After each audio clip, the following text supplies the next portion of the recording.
Time now for the Educated Retirement Show with your host, Jay Kaplan. Jay discusses reverse mortgages and can answer your questions at 951-922-3532. Call lines are open at 951-922-3532.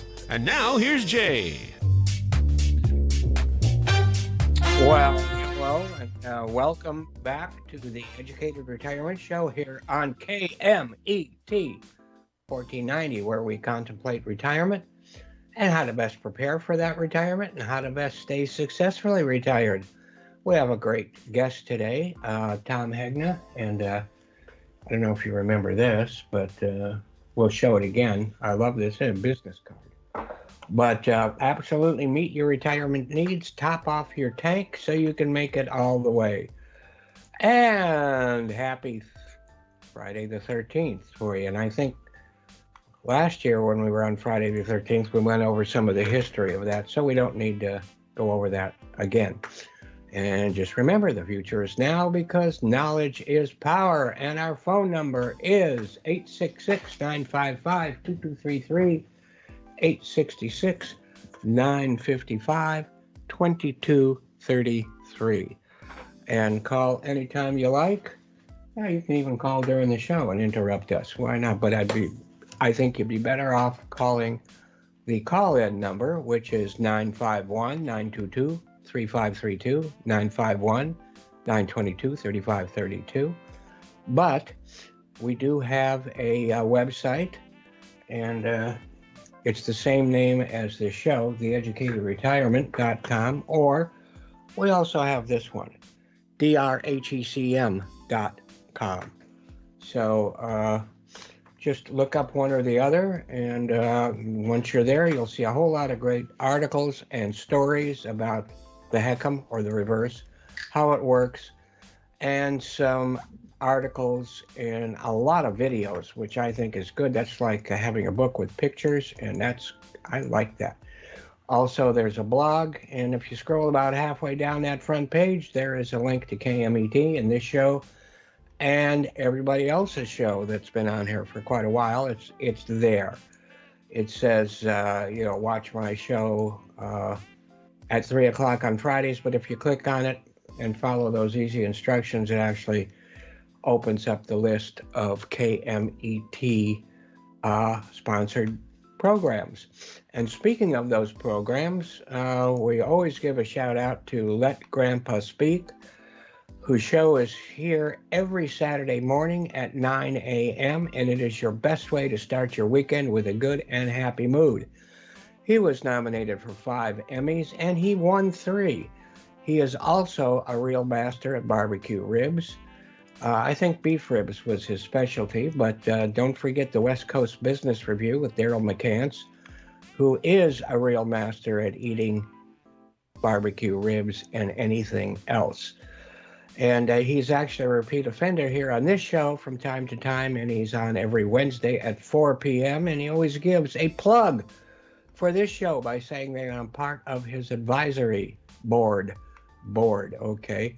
Along with Bill Morris of UCI, who did about, 20,000 sit-ups in a row, all for Make-A-Wish.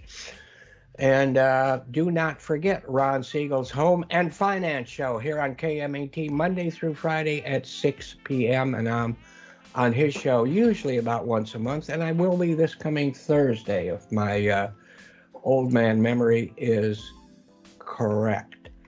And my question that I've been asking and will keep asking is, when does your home loan become an asset? Well, what about my day job? Because I better have one, right? Well, actually, I could be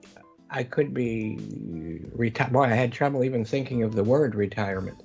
But, I'm still working. I probably will always be working because I really enjoy what I'm doing.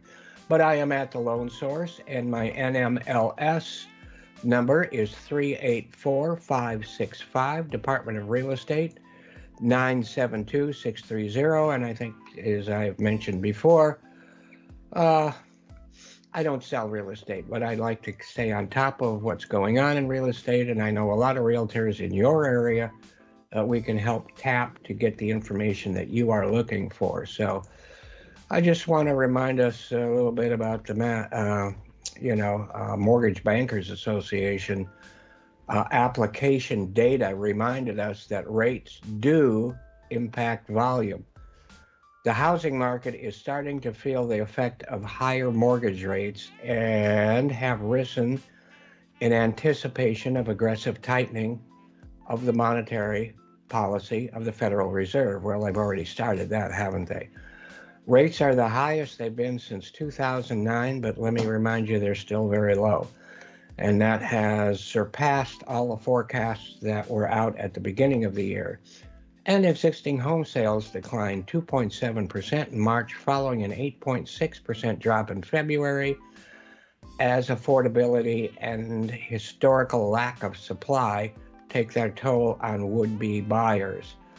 The median existing home price was 15% higher in March 2022 versus March 2021. So how you like them apples? And the southern region of the country saw prices rise more than 21%. And despite the significant increase in prices, this region remains, by comparison anyway, fairly affordable compared to the Northeast and the West. We is in the West, by the way. We also learned that single-family housing starts fell 1.7% in March, and permits were down 4.8% as builders still face materials and worker shortages. I definitely understand the shortage of material, the shortage of workers. I'm not quite sure I want to accept that quickly, but anyway. Additionally, the higher rates may be causing some builders to pause new projects as buyer traffic is reported to have slowed. Meanwhile, the 811,000 multifamily units under construction is the highest since May of 1974. And it is important to know that while starts and existing sales have slowed, their pace still remains higher than any point from 2008 to 2019. And the Mortgage Bankers Association forecasts 2022 purchase mortgage volume to be near record levels. Now, I did mention quickly supply chain issues, but on the other hand, supply chain issues, that's keeping the prices higher, actually.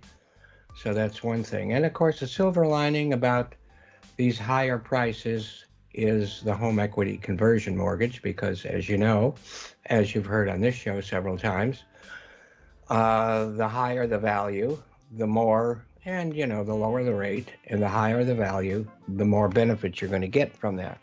And there is no better way, in my opinion, and many other scholars' opinions, than the home equity conversion to be a protection against inflation, like a hedge against inflation. And as we all know, it's also a hedge against lowering property values, which may be coming to some extent. So today is the 13th.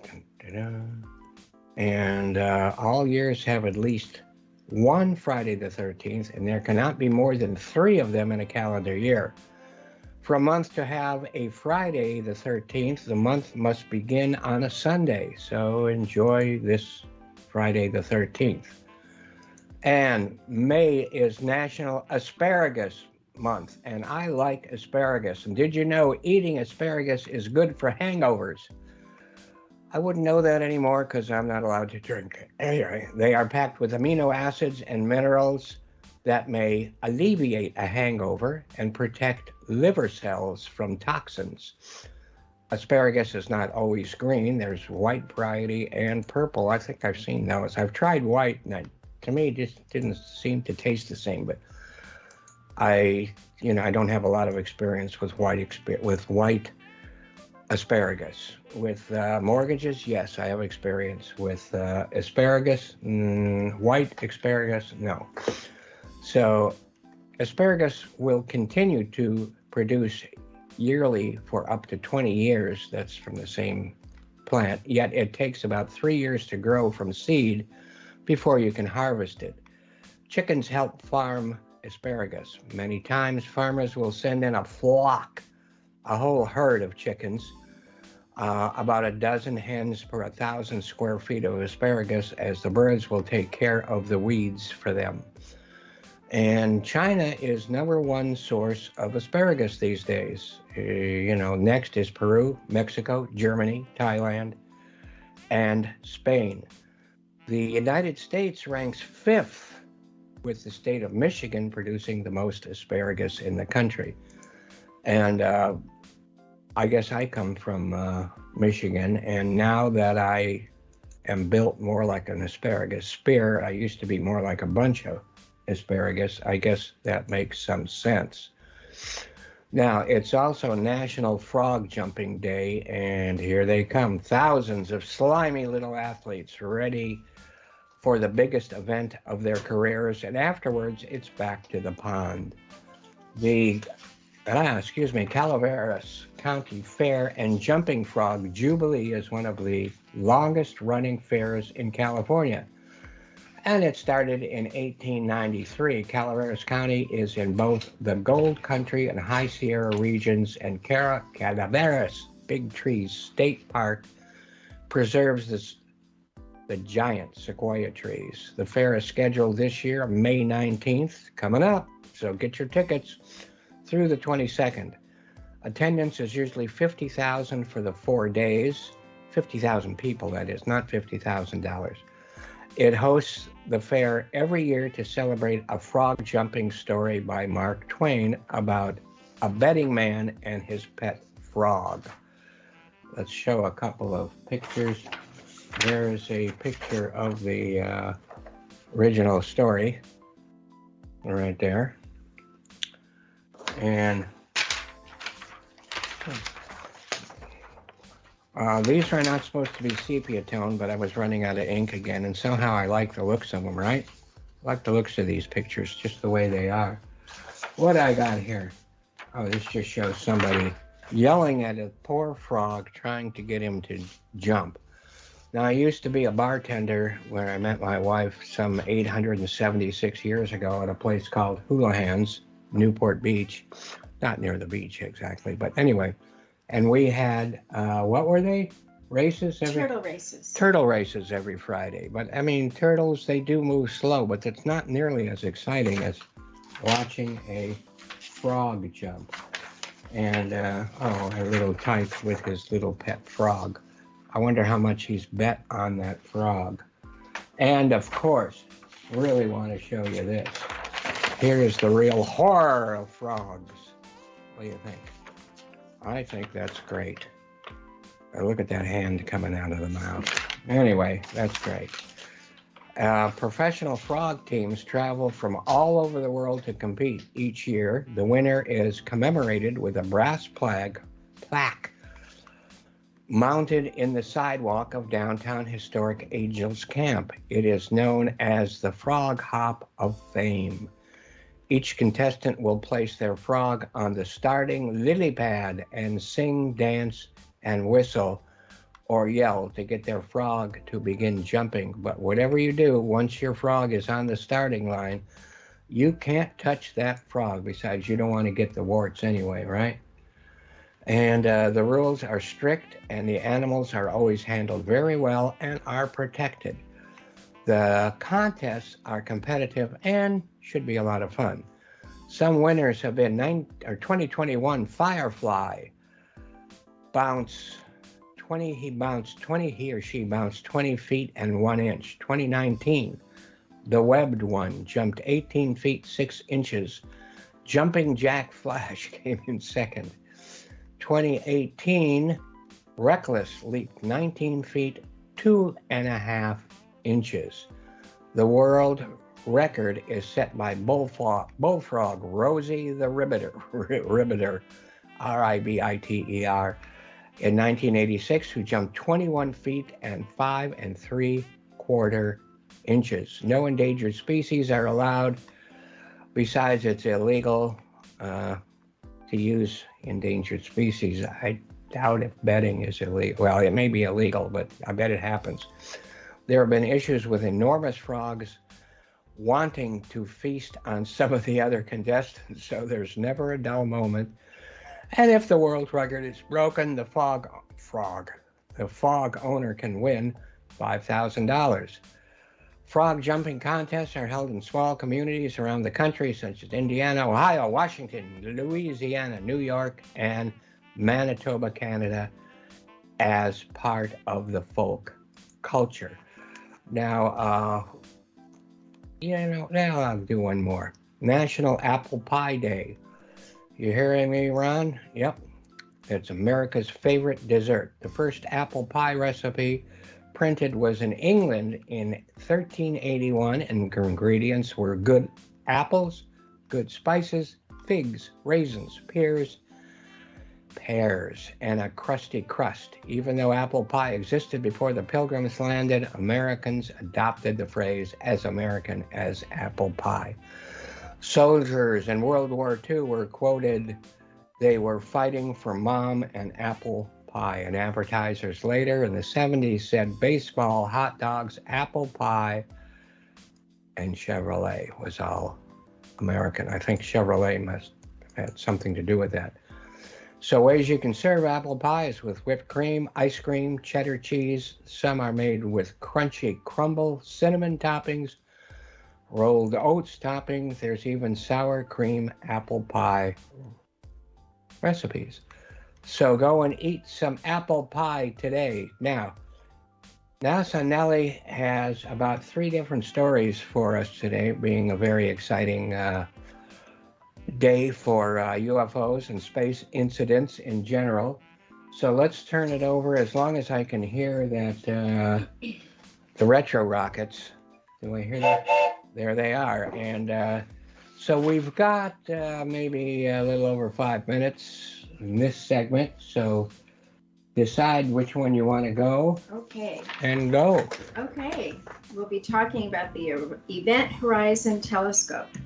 A huge announcement in the astronomy community occurred yesterday by the team from the Event Horizon Telescope. They successfully snapped a picture for the first time the black hole at the heart of our galaxy, the Milky Way. It has been named Sagittarius A star. It is 25,640 light years from Earth and 4 million times more massive than our sun. It is known that eventually nothing can escape a black hole, but in this case of Sagittarius A star, it's a slow eater. The scientists said that if this particular black hole were a person, it would consume a single grain of rice every million years. So our little solar system can breathe a sigh of relief for a while. Black holes are dense objects with gravity so strong that not even light can escape. The event horizon is the point of no return beyond which anything, stars, planets, gas, dust, and gets dragged into oblivion. Wasn't there a movie called Event Horizon? Yes, we have it. I just thought of that. Yeah, good movie. Yeah, a little stupid, but yeah, a little blurry here and there too, as I recall. But no, go ahead. So what is the Event Horizon Telescope?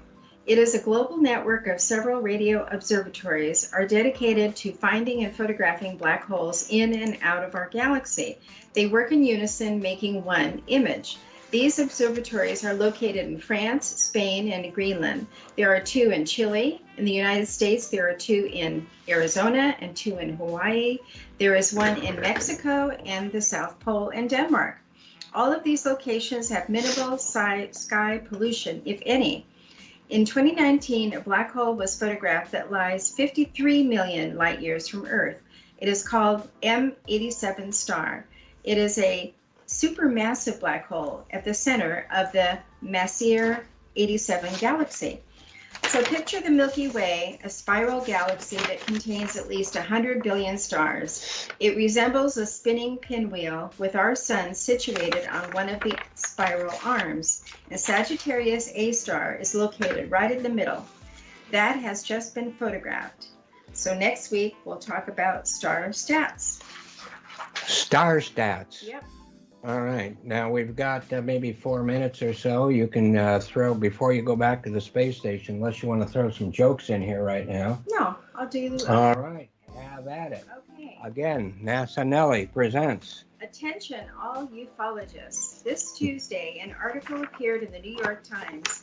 Here is the headline: House panel to hold public hearing on unexplained aerial sightings. A House subcommittee is scheduled to hold the first open congressional hearing on unidentified aerial objects, or UFOs, in over half a century.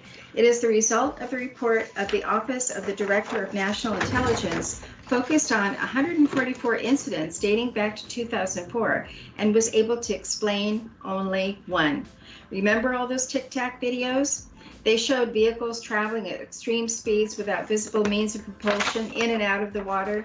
Well, apparently it's no surprise that the government is interested in them too, and for now, they are not covering it up. Finally, it looks like the public won't allow it. They can't use the weather balloon excuse anymore, and it is not swamp gas. The evaluation concluded that the objects were not secret U.S. technology and that they are not part of any foreign high-tech advancement either. There are hopes, we are told, that this hearing next week is for the Pentagon to reduce the stigma around reporting by military pilots and civilian pilots. Remember the success of the passing of the Gillibrand Amendment in the National Defense Authorization Act towards the end of last year? That's helping this major push to investigate and in making all of this public. The appointed committee has the job to detect and identify objects of interest. Adam Schiff, chairman of the House Intelligence Committee, said they hope to illuminate one of the great mysteries of our time and to break the cycle of excessive secrecy. It has been said that this may be the very thing that brings Democrats and Republicans together, at least for an hour or so. Now, if it wasn't for the following people, none of this would probably ever happen. Thanks to them for persisting and bringing these videos to the forefront.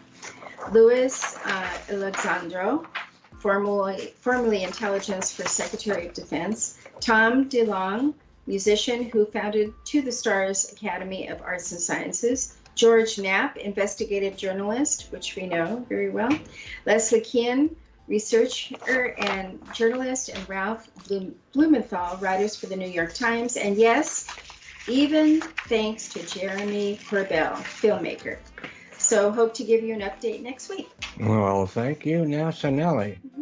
I didn't show some of those pictures, so you may want to separate those for your next. I know you've got. Tell us before you head back to the space station what the next story is about. The McMinnville UFO. McMinnville, and that Don't Panic that I showed earlier, of course, is from Douglas Adams. His Hitchhiker's Guide to the Galaxy. Hitchhiker's Guide to the Galaxy, and I believe on that Elon Musk, when he sent that sports car of his with the dummy in it around the sun, on the screen, for the navigation, it has that picture on it. Don't panic. Yeah. So not only don't panic, don't go away either. We'll be right back with our guest, Tom Hegna, in just a few minutes. Thanks so much.